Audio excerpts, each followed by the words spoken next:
네, 글로벌 투자를 읽는 눈 글로벌 ETF 트렌드입니다. 오늘은 지난 시간에 이어서 AI 시대에 있어서 어떤 전략으로 투자를 해 나가야 할지 지난 시간에 이어서 좀 더 본격적으로 ETF 투자 전략에 대한 이야기 나눠보도록 하겠습니다. 오늘도 박수민 신한자산운용 ETF 전략팀장님과 함께합니다. 안녕하세요. 네, 안녕하세요. 반갑습니다. 사실 이 신한자산운용 외에도 최근 여러 운용사에서 팔란티어 관련한 ETF를 출시를 하고 있죠. 네. 이렇게 팔란티어를 내세워서 다양한 ETF들이 출시가 되고 있다는 건 네. 그만큼 팔란티어가 최근 AI 관련주 중에서도 굉장히 많은 주목을 받고 있는 기업인 것 같은데 네. 앞으로의 전망도 좀 좋게 보실까요? 네, 뭐 저희가 저번 시간에 이제 팔란티어에 대해서 굉장히 많은 이야기를 나눴었는데요. 뭐 전망에 대해서는 그러니까 좋은 전망에 대해서는 의심할 여지가 없는 것 같습니다.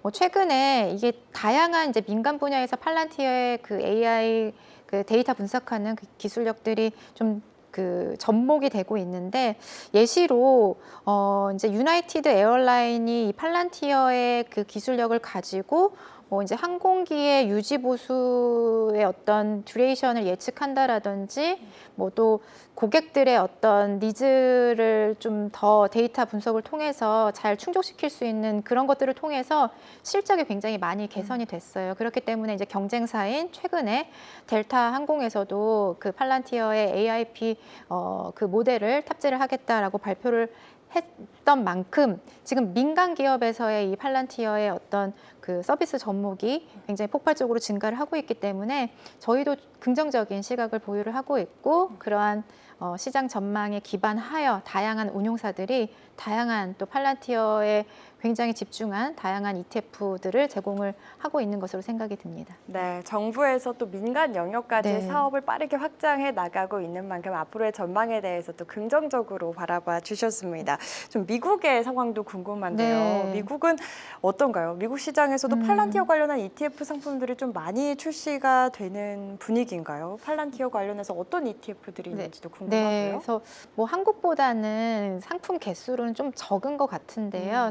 미국 ETF 시장은 단일 종목에만 투자할 수 있는 그런 ETF 전략 구현이 가능합니다. 그렇기 때문에 이제 팔란티어를 기반으로 커버드 콜 전략을 100% 할 수 있는 ETF들이 있죠. 근데 그 연간 그 팔란티어의 크로스 매도 그 프리미엄 그 수치를 본다라면은 사실 100%가 훌쩍 넘어요. 분배율만. 네. 그렇기 때문에 화끈한 어떤 잉커명 상품을 원하시는 투자자분들이 이제 미국 시장으로 많이 이동을 하고 계시는 상황입니다. 뭐 사실 이제 ETF라는 게 인덱스 펀드에서 출발을 했고 또 분산 투자를 통해서 안정성을 강화하는 그런 목적으로 탄생을 했기 때문에 국내 시장에서는 여전히 10종목 이상으로 ETF를 구성을 해야 된다라는 그런 규정이 존재하기 때문에 그렇게 화끈한 상품을 만들지는 못하지만 미국에서는 좀 다양한 전략의 ETF들이 제공이 되고 있다라고 정리드릴 수 있겠습니다. 네, 팔란티어 관련해서 또 미국에서 출시되고 있는 ETF들 현황에 대해서 또 이야기를 해주셨습니다. 네. 저희 지난 시간에도 네. 이야기를 했지만 이 AI의 확산과 함께 그 급증하는 전력 수요를 감당하기 위해서 부각받고 있는 에너지원으로 원자력을 또 이야기를 했었잖아요. 네, 맞습니다. 지난주에 또 AI 시대 로드맵 중 하나인 에너지원 관련한 ETF 네. 어떤 건가요? 사실 이 상품의 어떤 슬로건이라고 볼 수 있는 게 이제 미국의 에너지 독립, 셰일에 이어서 원자력이 떠오른다 그런 생각하에 상품을 구성을 했습니다. 저희가 이제 원자력 밸류 체인을 좀 크게 5가지로 나눠봤어요. 미국이 네. 아무래도 지금 원자력에 대해서는 에너지 독립을 꿈꾸고 있고 이 밸류 체인별로 굉장히 강점을 가지고 있는 기업도 다수이고 또 부족하다라면은 그 분야에 있어서는 정부의 어떤 지원이 굉장히 강력하게 작동하고 있기 때문에 이 밸류 체인별로 대표 기업들을 잘 ETF에 편입시키기 위해서 카테고리를 크게 5가지로 저희가 나눠봤는데요. 첫 번째로는 이제 우라늄이죠. 우라늄이 이제 원자력의 원재료이기 때문에 우라늄을 채굴하는 그런 밸류 체인이 있을 수가 있고요. 두 번째로는 우라늄 농축입니다. 그 우라늄 안에 그 원자력의 어떤 에너지 발전을 위해서 중요한 원자가 U235라는 원자인데 이게 우라늄의 자연 상태에서는 원자의 그 비율 자체가 한 0.7%라고 해요. 근데 이 우라늄 농축 과정을 통해서 실제로 에너지원으로 사용될 수 있는 그 비율로 끌어올리는 것이 이제 우라늄 농축인데 3%에서 5% 정도까지 우라늄 농축을 해야 되는 그런 밸류체인이 굉장히 중요하다고 말씀드릴 수 있을 것 같고, 이제 세 번째로는 이제 원자로를 건설해야 되는 그런 부분이 있기 때문에 밸류체인 세 번째로 저희가 생각을 하고 있고요. 그리고 실질적으로 이렇게 원자로가 다 건설이 되고 에너지를 발생시킬 수 있는 원자력 발전이 네 번째 밸류체인이라고 저희는 생각을 하고 있습니다. 그리고 이제 마지막으로는 SMR이죠. 예전에는 대형 원자력 발전만 있었다라면은 AI 시대에는 데이터 센터 근처에 또 에너지원을 확보를 해야 되기 때문에 아무래도 대형 원자력 발전소보다 건설 기간이 짧고 굉장히 모듈화할 수 있다는 측면에서 SMR이 부각이 되고 있는 상황입니다. 그래서 다섯 번째로 주요한 밸류체인으로 저희가 생각을 했고요. 지금 저희가 구성 종목 리스트를 가지고 왔는데 이제 컨스텔레이션 에너지 같은 이제 원자로 운영하는 대형 원자력 발전소와 그리고 이제 카메코는 이제 우라늄 채굴하는 기업인데, 사실 카메코를 우라늄 채굴 기업으로만 보기는 어려운 부분이 하나 있습니다. 그 웨스팅하우스라고 저희가 그 원자력 관련해서 이제 건설을 하는 굉장히 좋은 기업이 있는데 사실 비상장 기업이거든요. 근데 카메코가 한 48% 정도 지분을 확보를 하고 있기 때문에 그런 웨스팅하우스의 어떤 좋은 흐름을 간접적으로 투자할 수 있는 기업이 바로 카메코다라고 말씀드릴 수 있을 것 같고, 그리고 가장 중요한 것이 이제 SMR이죠. SMR 안에서 이제 오픈 AI가 투자를 한 것으로 알려진 이제 오클로라든지 뉴스케일 파워 그리고 나노 뉴클리어 에너지와 같은 SMR 기업을 좀 다수로 포함을 하고 있는 그런 ETF다라고 말씀드리겠습니다. 계속해서 다음 질문 좀 드려보고 싶은데 지난 5월 10일이죠. 트럼프 행정부는 2050년까지 원자력 발전 용량을 현재 4배 수준으로 늘리는 행정명령 초안을 발표했는데요.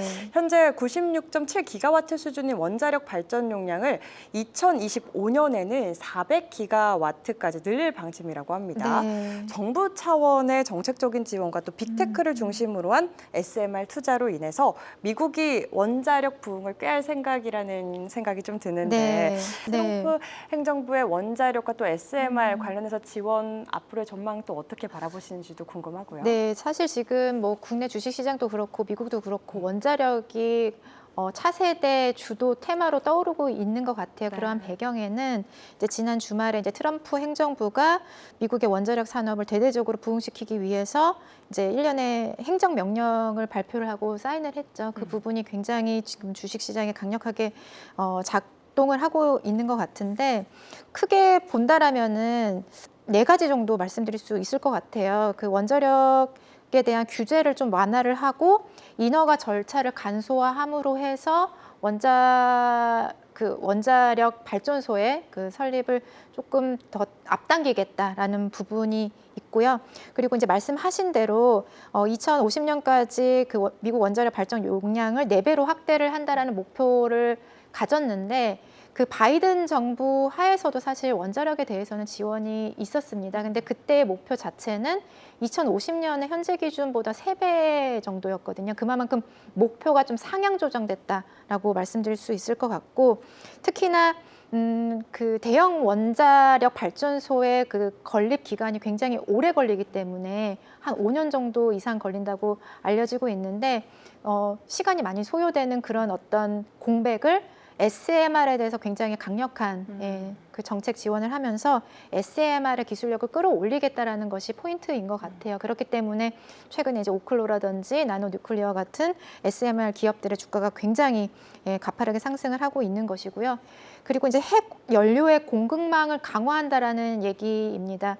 우라늄 같은 경우에는 사실 채굴도 미국에서 많이 되지 않는 부분이 있고요. 그리고 우라늄 농축도 사실 러시아에 대한 의존도가 굉장히 높았어요. 그래서 러시아에 대한 의존도를 낮추고 미국 내에서 이런 부분들을 다 해결할 수 있도록 지원을 강화하겠다라는 부분이기 때문에 이와 관련된 그런 기업들의 주가 민감도가 더 강하게 나타나는 것으로 보입니다. 네, 미국이 이렇게 좀 원자력 관련해서 투자가 기대되는 만큼 관련해서 미국에도 원자력 ETF 상품들이 많이 좀 출시가 됐을 것 같거든요. 현황 궁금합니다. 궁금합니다. 네, 원자력 관련해서 이제 운용의 어떤 히스토리는 굉장히 길지만 그렇게 상품의 다양한 진행이 빠르게 되고 있지는 않은 것 같아요. 근데 네. 워낙 예전에 상장된 ETF들이 지금 운용 규모가 크기 때문에 몇 가지 말씀을 드리면은요. 네. 지금 티커로는 URA 많이 들어보셨을 것 같습니다. 원자력 관련해서 이제 우라늄에 관련해서 관심이 많이 있으신 분들이 투자를 많이 하시는 ETF인데 지금 운용 규모를 보면 한 30억 달러, 뭐 한화 기준으로는 거의 한 4조 정도 되는 규모예요. 근데 그 특징을 본다라면은 이름에서 알 수 있듯이 뭐 카메코와 같은 우라늄 채굴하는 그런 기업들의 조금 비중이 높은 편이고요. 그리고 NLR 같은 ETF는 이제 우라늄과 뉴클리어에 투자하는 ETF인데 URA 대비해서는 컨스텔레이션 에너지와 같은 원자력 발전소의 비중이 좀 높다라고 말씀드릴 수 있겠습니다. 그래서 뭐 이제 저희 소울 ETF도 그렇고 다양하게 이제 원자력 테마에 대해서 대응을 할 텐데 제가 생각했을 때는 아직 한국에는 원자력 관련된 ETF들이 많지 않지만 지금의 어떤 흐름에 발빠르게 대응하고자 하는 운용사들이 다수 있을 것으로 예상이 됩니다. 그래서 올 한 해는 좀 한국 시장 안에서 원자력과 관련된 ETF들 좀 다양하게 만나보실 수 있지 않을까 그런 예상을 해봅니다. 알겠습니다. 또 미국에 상장되어 있는 원자력 관련 ETF로 좀 크기가 사이즈가 큰 ETF들 URA와 NLR을 비롯해서 URNM까지 또 이야기를 해주셨습니다. 저희 AI 발전 로드맵에 또 마지막으로 꼽아주신 게 양자 컴퓨터인데요. 네, 맞습니다. 아직 양자 컴퓨터에 대한 전망에 있어서는 조금 논란이 많은 걸로 알고 있습니다. 양자 컴퓨터에 대한 전망을 좀 어떻게 보실까요? 네, 사실 너무 어려운 기술이고 너무 먼 이야기 같았죠. 근데 작년 12월에 구글이 이제 윌로우 칩의 어떤 성능 개선이 굉장히 빠르게 진행이 됐다라고 얘기를 하면서 이 양자 컴퓨팅에 대한 시각이 크게 변화했다라고 생각이 듭니다. 구글의 윌로우 칩 발표 이후 올해 들어서도 CES 안에서 양자 컴퓨터의 단독 어떤 세션이 있을 만큼 이제는 대세가 된 부분이 없지 않아 있다라고 생각이 드는데요. 아직은 어떠한 기업이 기술력에 있어서 우위가 있다라고는 평가할 수 없을 정도로 초기라고 생각이 듭니다. 근데 저희가 항상 체험을 했듯이 주식시장은 선행하잖아요. 그쵸. 기술력 어떤 발전을 확인하고 그 기업들의 주가가 움직이는 것이 아니기 때문에 주식시장에서는 양자 컴퓨터를 이제는 대세다라고 보고 계시는 것 같습니다. 근데 이제 양자 앞에서 말씀드렸다시피 기술력에 우위가 없기 때문에 다양한 기업들을 포함하는 포트폴리오가 중요하다라고 생각이 들어요. 근데 이제 양자 컴퓨터 큐비트가 굉장히 중요한데 큐비트 구현 방식에는 이제 뭐 리게티라든지 구글과 같은 기업들이 선호하는 그런 초전도체 방식이 있을 수 있고 그리고 아이온큐 같은 경우에는 초전도체 방식이 아니라 이온트랩 방식을 쓰고 있습니다. 그래서 이러한 기업들도 분명히 어떤 기회가 있다라고 생각이 들고요. 그리고 양자 컴퓨터의 이제 컴퓨팅 방식에도 어닐링 방식이 있고 게이트 방식이 있는데 대부분 게이트 방식을 쓰는데 이 어닐링 방식을 쓰는 또 D-Wave 같은 기업들이 이 양자 컴퓨터를 생각을 했을 때 주요한 대표 기업으로 꼽히고 있는 상황입니다.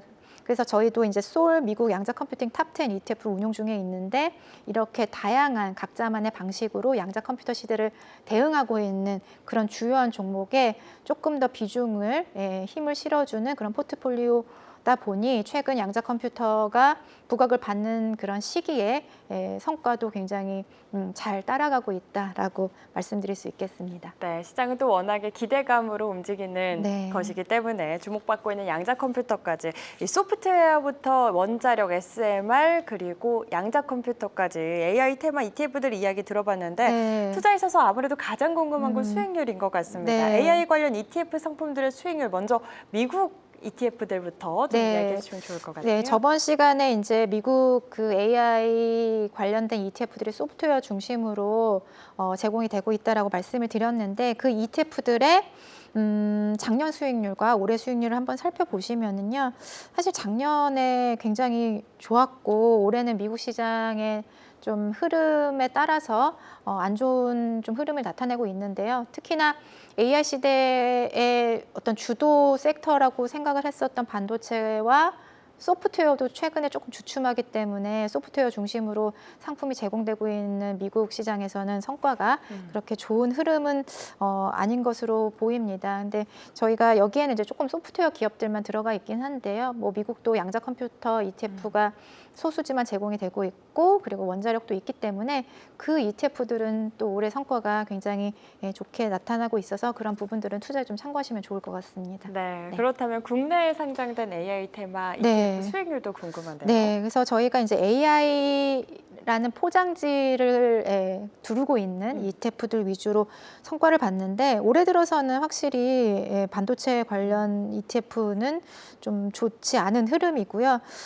이제 코덱스 AI 전략 핵심 설비 같은 경우에는 미국 기업이 아니라 이제 국내 기업들로 구성된 ETF입니다. 그래서 뭐 초고압 그 변압기라든지 전력기기 섹터 안에서 국내 기업들의 어떤 경쟁력이 굉장히 높기 때문에 올해 들어서 관련된 그 종목들이 상승을 하면서 ETF 기준으로도 연초 이후에 한 30% 정도 상승률을 나타내고 있는 것으로 보이고요. 올 한 해는 과거의 2, 3년과 달리 국가로 봤을 때 미국이 쉬는 구간이죠. 그 구간에 한국 주식시장도 글로벌 경쟁력을 가지고 있는 산업에 있어서는 좋은 흐름을 나타내고 있기 때문에 AI 테마 안에서도 국내 주식형 ETF들의 흐름이 나쁘지 않다라고 좀 정리드릴 수 있을 것 같습니다. 네, 지금까지 저희가 이야기를 나눠본 바로 의하면 정말 AI 투자가 반도체를 넘어서 다양한 영역으로 확대해 나가고 있다라는 거를 알 수 있을 것 같은데 네. 좀 특별히 주목하고 계신 테마가 있다면 어떤 테마 주목을 하고 계실까요? 네, 뭐 AI 시대가 이렇게 발전을 하면서 주도 좀 변화를 하고 있다라고 생각이 듭니다. 근데 현 시점에서는 어떤 정부의 정책에 기반한 그런 원자력 관련된 테마가 좀 단기적인 흐름은 아닌 것 같아요. 이제 막 투자가 집행이 되고 정책적으로 지원이 되기 때문에 조금 중장기적인 성장 테마로 자리매김할 수 있을 것이다라고 생각이 들고요. 그리고 이제 양자 컴퓨터 또한 기존에 우리가 뭐 슈퍼컴퓨터보다 더 빠르게 연산하고 결과물을 낼 수 있는 그런 기술력이 또 양자 컴퓨터이기 때문에 이러한 분야도 좀 주목을 해보면 좋을 것 같습니다. 하지만 뭐 반도체가 끝난 것이 아니고 또 소프트웨어가 끝난 것이 아니죠. 소프트웨어 서비스가 이제 많이 제공이 되고 실질적으로 수요자들의 그런 니즈가 더 폭발적으로 증가를 한다라면은 반도체도 충분히 또 더 많은 외형 성장을 이끌면서 그리고 높은 이익 마진을 내면서 다시 한번 또 투자자들에게 선택을 받을 수 있는 순간이 오지 않을까 그런 생각을 합니다. 네, 오늘 감사합니다. 세계를 잇는 투자 글로벌 ETF 트렌드로 쉽고 안전하게 오늘 글로벌 ETF 트렌드는 여기까지입니다. 감사합니다. 네, 감사합니다.